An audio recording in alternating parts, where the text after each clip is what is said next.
Oh, fuck. This is it's Michael. Breathe. 28 years after the rage virus, humanity's last hope might be its biggest mistake.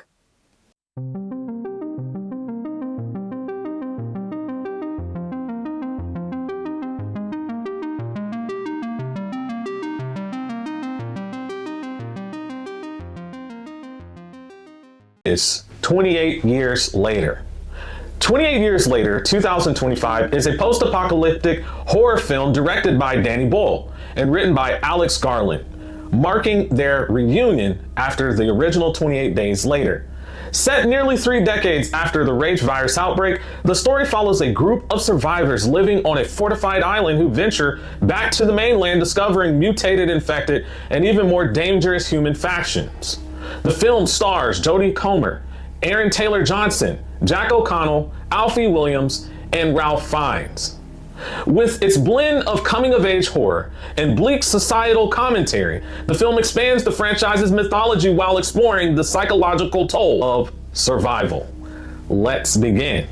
So Ryan, what are your spoiler-free thoughts of this particular movie? Okay, so with me, I thought coming into this movie that I was going to get a lot more action with the zombies, more so scenes where we have some chase sequences with our main characters, but the film kind of has more of a story to it, and I think it focuses on the building of this story and trying to get you into the atmosphere of how this world is. Like, it's more so there's no government, no society, no humanity, and you see that some of the characters are not who they say they are. They try to kind of manipulate people. So yeah, that's what I thought. Exactly. So for me, coming into this film, I just got back into horror probably, I would say May of 2025. So it's been about 7-8 months or so.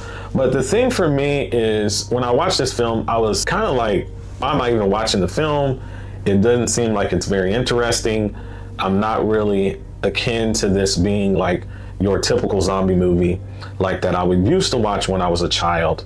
And so when I was a child, I would be watching some of the movies that my late aunt would share with us. And some of those movies were like Dawn of the Dead and stuff like that. Night of the Living Dead. Night of the Living Dead, things of that nature. And so this was very different from that. And so I didn't have really good expectations moving into my first time watching it. Since then, I've watched it a few times and have come to terms and have developed some liking to the meaning beyond the meaning that it typically you'll see in British films. So today we're going to go through several themes, as well as break down this movie act 1, 2, and 3. And so some of the themes we'll be talking about is one that Dr. Kelson will talk about later in this film, and that's the memento amoris. So memory of love and being mindful that death is afoot. We'll also talk about the mutation of humanity, how the infected are mutated, and how to a certain degree some of the characters we'll see, like Spike, see certain people living outside of the mainland as mutated, or a person as mutated. We'll also talk about isolation and connection as well. So let's go ahead and start going through Act 1. So in our opening scene, what we see is basically these children. All of them look like they were blonde hair, blue eyed children. They're sitting around in what looks to be like a living room, watching a TV, and the Teletubbies come up on the screen here. And then we start to hear a bunch of noise. And then one of the women comes in, I believe it was Jimmy's mom. Jimmy's one of the kids that's sitting watching TV, and brings in one of the other kids, and then comes in again. And then you know that something is about to happen. And then the next thing we know, the door's broken down, and some of the kids, it appears, off camera are being eaten alive as blood is spattering on the camera lens, television screen, etc. There. And then right after that, we see Jimmy run downstairs. He's seeing his mom getting attacked by these infected and other people getting attacked by the infected. And then he runs out of the house, goes to this cathedral area. And there's this man who's praying in the cathedral alone. Looks like he's a priest because he has the black robe and things of that nature. And it turns out that that's his father, that's Jimmy's father, is a priest. And one of the things that his father says to him is that he's happy that this is Judgment Day, that Judgment Day has finally come. and he means it in a religious Christian sense. And so he's so joyous about it. But the son is like, we gotta find safety, we gotta hide, but he doesn't want to. The father doesn't, and he continues to pray, but he hands over his cross, his necklace with a cross on it, golden necklace and a cross. Those will come back at the end of the movie. And so we see Jimmy go run. He finds a place to run, and he sees his, he doesn't see, but he hears his father being eaten and taken over by the infected. Yep. And then it basically cuts to our, you know, either title card or our regular back normal scene there. So Ryan, what were your thoughts about it? And then before I ask you that, I just want to point out the last line that Jimmy says to his father is, "Father, why did you forsake me?" So we'll talk about that in a moment. What were your thoughts about this opening? So with me, I thought that was one of the scariest sequences in this movie. There's another sequence that we'll get to later that's kind of scary or just as scary. But seeing the children, you hearing like these noises downstairs, like just that tension build up. Dad?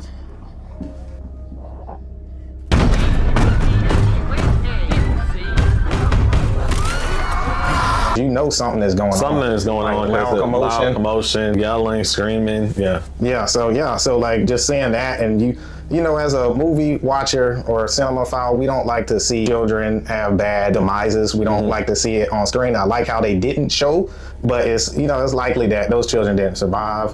So with me, him running into the church, I was just trying to figure out what was going on with his dad. You know, why was he saying that? What was the true meaning of that and all? I mean, his dad seemed to be embracing being eaten alive by the infected. So yeah, what about you? What did you think?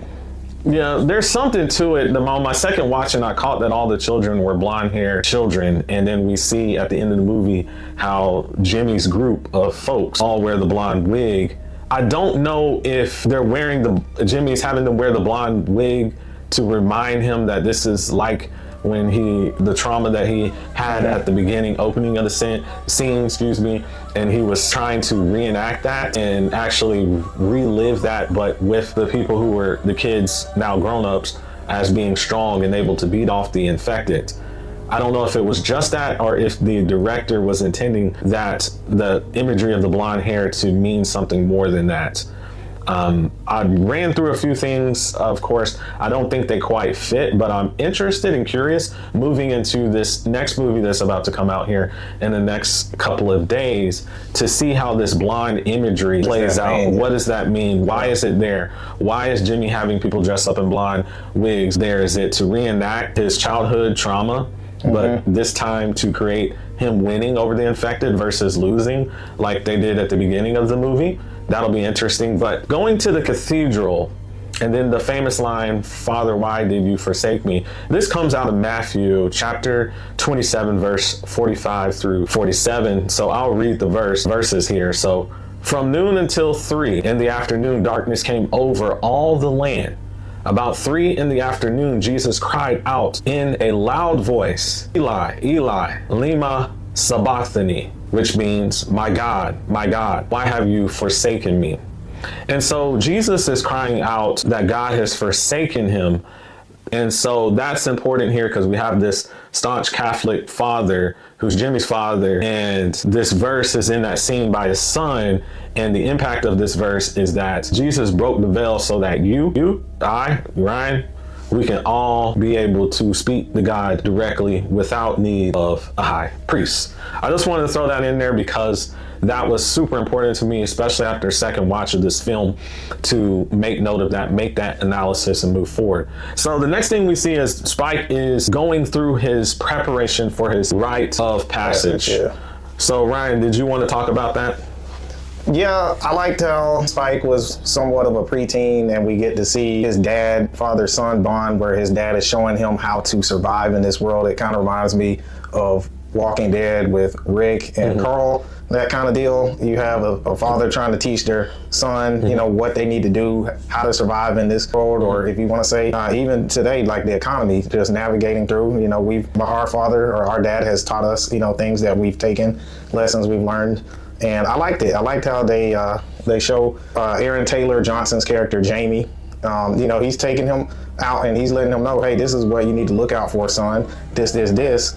and then there's, you know, these infected, and he's having to figure out how to aim, you know, at the right trajectory and everything and take out the infected. His dad's telling him, hey, watch out for the alphas and all. So yeah, I liked it. Yeah, so it was good to see the preparation. We see father and son preparing. Father's fixing him breakfast. We find out through these scenes as they're at the home that their mother is ill. Yeah. So the mother is played by, what's her name? Comer. I know her last name is Comer. Let's go back up here. Oh, Jodie. Okay, so the mother is played by the actress Jodie Comer, and her name is Isla. I think Isla is, I think that's how they pronounce it there. And so almost like island except for without the ND. But Isla, and so she's sick. No one knows, she's bedridden. But the father decides to say, hey, goes and talks to her, said, yeah, I'm taking our son to the mainland. And she was a bit puzzled by that and thought he should be in school because it's Friday and stuff of that nature. But that's pretty much it. And we see from there that he's not really that communicating with his wife, and that she may have some illness that's affecting her memory. But he's, instead of spending time to care for his wife who's bedridden, he leaves his wife at home and he goes on a trip with his son because he attaches more importance through his actions of the trip, of the rite of passage with his son over the health, safety, and protection of his wife. So that will come up here soon. So Ryan, what did you think about when you saw those scenes where Jamie and Spike are out there in the mainland and they're hunting down some of the infected? And then talk about the different types of infected that they come across. So some of those things were a little bit, I would say they built up some tension somewhat, because you feel, you know, with these two characters, they're going out in this mainland and they're already told by the people on the island that if they get lost, they're not sending any search parties for them. So you already know what the stakes are, and you're just thinking to yourself, man, how are these people going to, you know, survive? Or these father and son going to go out to the mainland where you have hundreds and hundreds, thousands of infected people running around, just mauling people, and just trying to figure out how Spike is going to be able to, you know, what he's going to do, what situations he's going to be in. And we do see a few scary sequences where Spike is and his dad, they're facing the infected head on in the woods. Then we see the alpha zombies, that's what his dad labeled. They're somewhat more intelligent. And so we see one of them.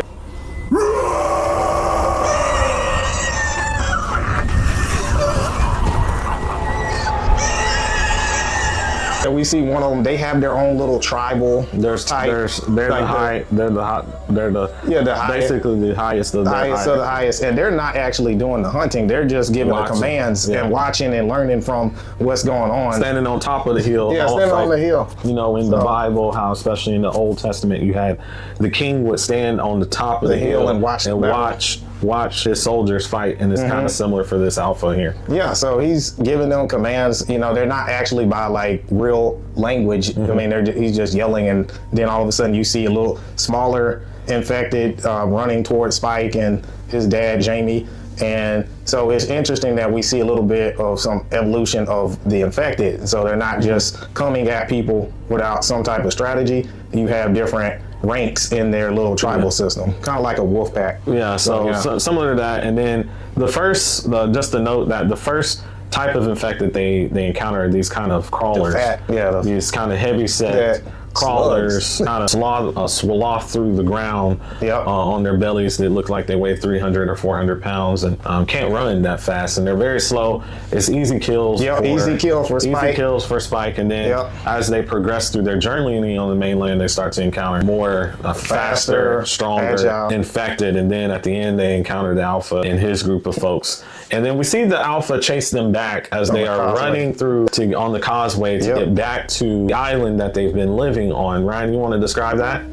So that was one of the scarier sequences that I would say, like I said before earlier in the video, this was a scary sequence because you see them running on the causeway. It's somewhat flooded, but just enough for both of them to run across without being like waist high deep in water. And then you see the freaking alpha and he's sprinting after them and you like, whoa man, and he's yelling, screaming, and then you see he's catching up catching up to him. You see the people like at the island and they're seeing, they see the infected or the alpha coming and they're shooting at him with arrows that are fiery arrows, and he's just still running like it ain't nothing. And then eventually he gets taken out right before he gets to the entrance, gets to them with a fiery arrow there around his chest area.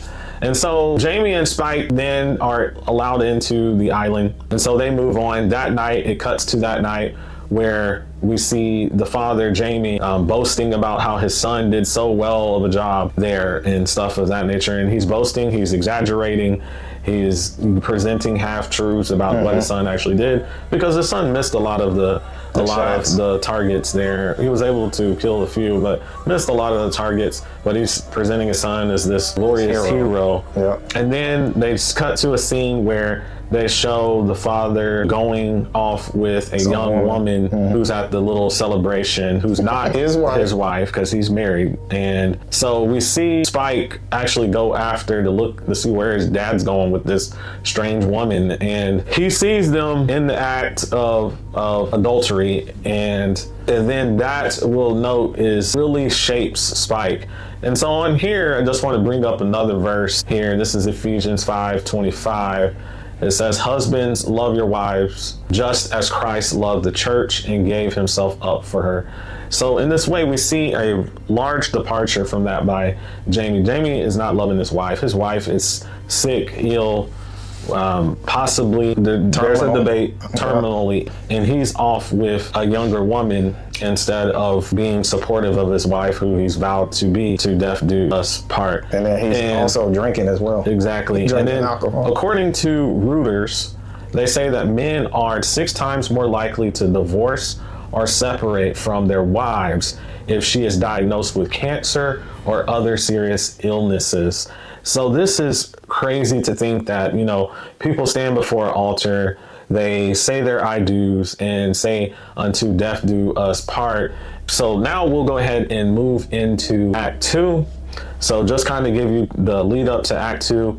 We have Spike next day talk to his dad, say, Dad, why didn't you tell me about this doctor? Because Spike finds out from this old man late that night after the party that there's this Dr. Kelson who lives on the mainland who can take care of or heal people. So he confronts his father with that. His father doesn't really like it. There's this tension about his father's infidelity in the air, although it's not really verbalized that much. You can see how Spike is not really trusting his father, and that leads him to actually go with his mom, because not only does he not trust his father because of the infidelity, but he doesn't trust that his father's trying to heal his mom. So he absconds with his mom back to the mainland in search of this Dr. Kelson that he was told about by this older gentleman that was living on the island. So Ryan, you want to talk about that? Remember, he had asked his dad, like, is mom dying? And then his dad's like, I don't know. You can see that he doesn't care. Like, he doesn't even want to find out anything about the situation. He knows that she's dying, because if he, as a 11 or 12-year-old boy, a preteen, can determine that something is off with mom, she's sick, he's dying, then this man who's in his mid to late 30s should know that something's going on. So that's when he turns on his dad and turns on his dad. He ends up going to the main island with his mother. They stay the night because the mother's illness and she can't go far. They end up staying the night in this old dilapidated castle-like area that's basically a bunch of rocks that are falling apart. And we see the scene at night where Spike is sleeping up laid against one of the rock areas walls, and then there's this kind of slug creature that we talked about, one of the slower heavyset infected, this crawling towards the ground. It looks like he's about to get him, but mom has flashbacks the next day of how she killed the infected and protected her son. So she has flashbacks going in and out of, oh, did I kill him? Did I didn't? And then you see visually that she must have killed him, because a bag over his head and it looks like his skull is all bloodied up and stuff of that nature. And then we move into the military scene where we have the NATO military forces are coming in, fighting the infected. and they're getting taken out by the infected. In fact, we see the Alpha take out a lot of them, and then we see this one soldier, blonde-haired soldier named Eric, who sees his guys being taken out. And so what he does is he runs out of there. Not sure if that would be considered AWOL, but in my opinion it would, because you just left your comrades for dead to save your own life.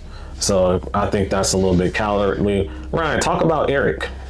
I mean, and even in that situation, I don't see why he didn't just shoot the infected. I mean, he had his weapon on him, and I don't understand, like, what is it with some of these characters and them not being able to kill this Alpha? It's like the Alpha is just taking damage, and or they don't feel they have the confidence to take the Alpha out. But yeah, we see that Eric is somewhat of he saves them. He saves Spike and his mom, and we see that he somewhat has some personality to him. And then we start to see that as we get further in the film, that Eric has some issues and he lacks empathy as a character. Because remember when they went to the train and they see the pregnant. We're about to get into that. So yeah, we see them kind of talk a little bit outside in the grassy area.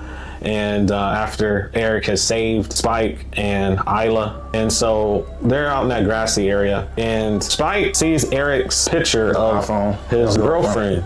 And one of the things he says is that, what's wrong with her face? And that was interesting because it kind of shows you the outside world's obsession with beauty, how so many people do all kinds of crazy treatments by injecting Botox into their lips or having Botox into their cheeks and stuff, and all kinds of plastic surgery. And this young boy doesn't realize that exists outside in the regular world. So that's interesting. And then you see military versus civilian. Eric talks about how he wished he could have been an Amazon delivery person or a FedEx delivery person. And you see that kind of stuff instead of being in the military, although being in the military is a very honorable position. And then the lack of empathy, like Ryan mentioned, we noticed that with Eric, how he says lines, I'm paraphrasing, that instead of saving you guys, I should have saved my bullets there. And so that was interesting there. So Ryan, now that brings us into the train sequence. So do you want to describe what happens? So they hear something going on in the train, and the mom goes in and they find a infected woman who's pregnant and she's trying to have a child. And we see Eric's character just telling them that we need to take her out.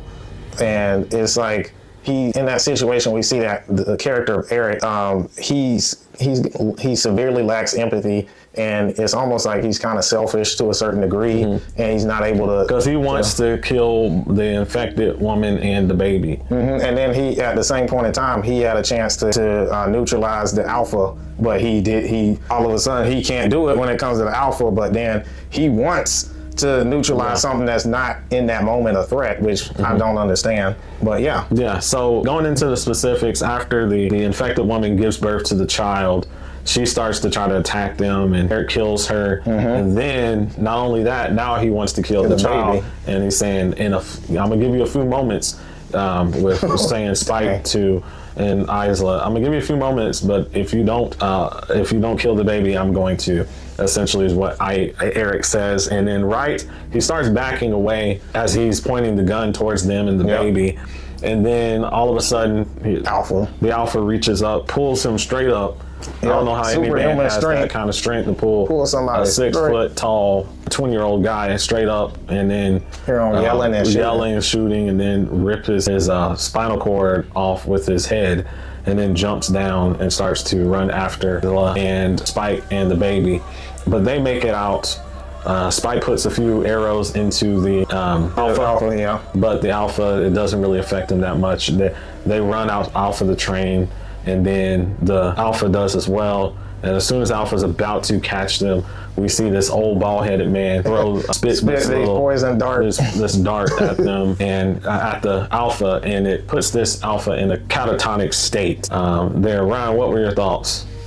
So this person is the doctor, who's Ray Fiennes' character. He puts him in or sedates the Alpha, and I'm just thinking, how is he still standing up when he's been sedated with what the doctor says is morphine, and I believe he said he gave the name of a local anesthetic. I want to say it was something similar to cocaine or another drug. Based off of your opinion, would that be the no?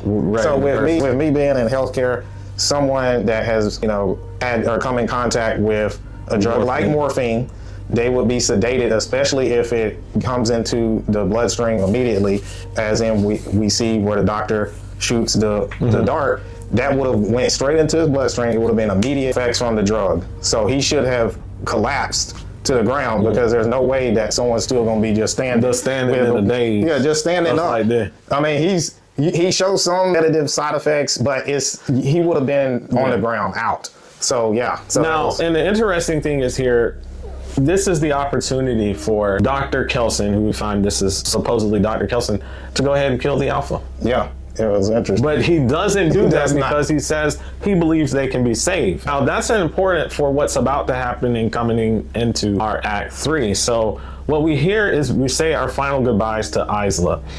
Because Dr. Kelson says that Isla, when they take them to the bone temple, he takes both Spike and her and the baby to the bone temple. So he's been collecting all these bones. He even takes and cleans up the Eric's skull and places it on this bone temple, which is this huge pole with all these bones going all the way up to the top, almost like a Christmas tree, but for bones. And he says that Isla has cancer. She's terminally ill. It's on her breast. It's on all over her body. But the irony in this is if he's a real doctor, he would know that he would have to do x-rays or MRI to be able to diagnose a possible illness like this and to say that it's terminal because it could be benign tumors, right? Yep. So speak to that a little bit. So he doesn't have any of the necessary medical equipment to diagnose her. So we're going based off of his opinion and him just telling Spike that, hey, she's sick. She's got a terminal illness. I believe it's terminal. I believe there's some tumor somewhere that has metastasized. It's like, how does he know? How does he know without his medical equipment? Without being able to. It would be like a doctor to just look at you and say, you have terminal, not even to use any medical equipment, just look at you and say, you're terminally ill. Just don't symptoms. And you're going to die here shortly. And so based off of that, they buy into that. Isla buys into it, and so does Spike. And so they say their final goodbyes, they give their hugs, and then Isla goes off with the doctor, and he basically euthanizes her, and then basically gets rid of her body and brings her skull back, and asks Spike to place the skull, and he climbs up to the top of this bone temple pole and places her skull at the very, very top there, looking through as we're transitioning from night to day, morning, when that all happens. I was very, very dubious about this doctor because he's willing to kill Isla so quickly. And yet he says that the Alpha can be saved. And he doesn't think she can be saved. Yeah. That's interesting. It is. Without any type of medical equipment, not being in the proper environment to be able to diagnose such illnesses or to even see if there's treatment for such, he's willing to go kill her off and to go ahead and save the Alpha. That's interesting. I thought to myself, why would someone do that? I think it has to do with that little child, that little baby. I think he knew that Spike is naive because he's 12, so he can fool him. Yeah, he can easily manipulate him. If he tries to take the baby from Isla's not going to have that because of her motherly bond and because of her being an older, more experienced person. And so I think he wanted to kill her because he didn't want her to be a threat to this child. And this child is interesting because it's born from an infected, but it's not infected. So it may have some of the blood, like a genetic line where it can be a carrier of a virus, but not have the symptoms. And so it might be able to use that in the future as an immunization technique. But I don't know if I buy into this doctor being a doctor. Yeah, and then you also have the people on the island have already said that there's something off with this doctor. They're saying that he's crazy, he's doing crazy stuff. So I think that's going to play into effect when we go when we see Bone Temple. I think Bone Temple. Yeah, I think there's something more to this doctor. There's something more. I'm eager to learn here in a few days about who this Dr. Kelson is a little bit more. Also, he talks about that concept there, where it talks about the memento amoris or something of that nature, and basically meaning we have to be mindful that we're going to die and that we have to live in the moment and accept our fate and of that nature. And he talks about that And the interesting thing is he's trying to play God because he says he's saving the alpha, but he determines that her fate, Isla, is death. And so I don't see too many people talking about that kind of dichotomy. On the one hand, you save the alpha, who's the biggest threat and the biggest killer, but the woman who's innocent, you kill her off there. So that's interesting. But moving on, after this event, we go to Dr. Kelson and Spike and the baby are attacked by the alpha that they had encountered called Samson. And they get away and they hide underground, but alpha actually reaches in the ground and grabs Dr. Kelson. And Dr. Kelson said that he was immune to being attacked in such a way because of how he puts that stuff, whatever it is, on himself to kind of avoid the infected being able to detect him, but apparently not. The alpha can detect him. And then they get away because Spike saves him. I think he shoots the alpha in the hand or something, and alpha stops. And then Dr. Kelson tells him to go back to his island where he's from with the little baby. So he does. He actually doesn't go through the gate. He leaves the baby at the gate entrance to the island with a little note, and then he goes back to the mainland. And so the father, Jamie, sees the note as they bring the baby in, and he reads it, and it talks about he's going back to the mainland because he wants to get away from the island and stuff like that. And then our last scene of the movie, we have here, Spike is cooking a fish here and for his sustenance. And then he sees one infected. He kills that one. Another one comes. He kills that one. And on the top of the cliff, we see our good friend Jimmy, who we saw at the opening scene, who's now aged up, a lot older, and is played by Jack O'Connell. From Sinners. And the interesting thing is he offers to help. Hey, this may be a little bit too much for you, boy. You need any assistance, you know? And then so he gives assistance, and he has his other blonde-haired people come in, jump down, and kill off all the infected that are running up there. And they do it quickly, and they're like happy having fun to do it. And you have this Teletubbies 1, 2, 3, and then it switches into like this rock, like this hard rock type. They're killing off the folks there, and that's basically the movie. So Ryan, what were your thoughts? So that scene I was just like, what is going on? Because I expected to see more of his character in this film. And just real quick, did you have a Crown Carnage best kill scene? Okay, so for me, I gotta say the best kill scene would go to Eric and the train where the alpha goes. He's backing up, and we know as soon as you start backing up in a horror movie and you're away from other characters and you get a shot with that character isolated, you know something's about to happen. He gets grabbed one-armed by Samson. He picks him up and then just rips his head clean off. We just like, dang. And what about worst kill scene? The monkey misfire. Well, I'd say worse would be probably just seeing the mom just being euthanized. I just thought by Dr. Kelson. I didn't like that. I didn't really like Dr. Kelson. I think he's a little bit more sinister than people I think he's a fraud. And we'll find out here in this next movie. So what's your final verdict for this movie? So for me, this movie, I'd have to give it a bark. I believe is just setting up for the next two movies in this trilogy.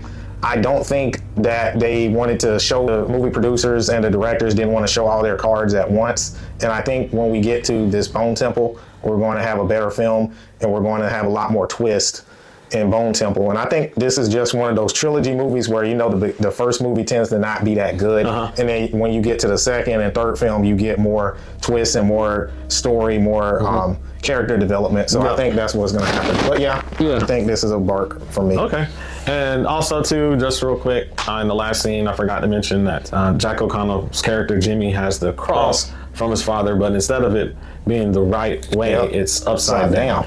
So it may signify that there's something up to him, that maybe he's done something different than his religious beliefs growing up or stuff like that. But we'll find out about that soon. So I would give this a growl. I'll say above average. It has a clear plot. There's character development, specifically with Spike. Spike, there's huge character development with him to be able to go from this person of innocence to be able to have be a person of discernment and to be able to face his fears and stuff like that. So I really enjoyed that. So I would say I would give this a growl. So, Ryan, I guess you can tell them what we'll be doing coming up here. Okay, so we're gonna go see Bone Temple on its release date and then get a video out to y'all as quick as possible, and then we'll move on to probably, I think we're gonna do Scream 5 and 6, and then that's leading up to Scream 7's release next month. So. Yeah, and we'll probably do a few other movies in between then, but we'll be doing that. So remember, Fright Fam, be watchful.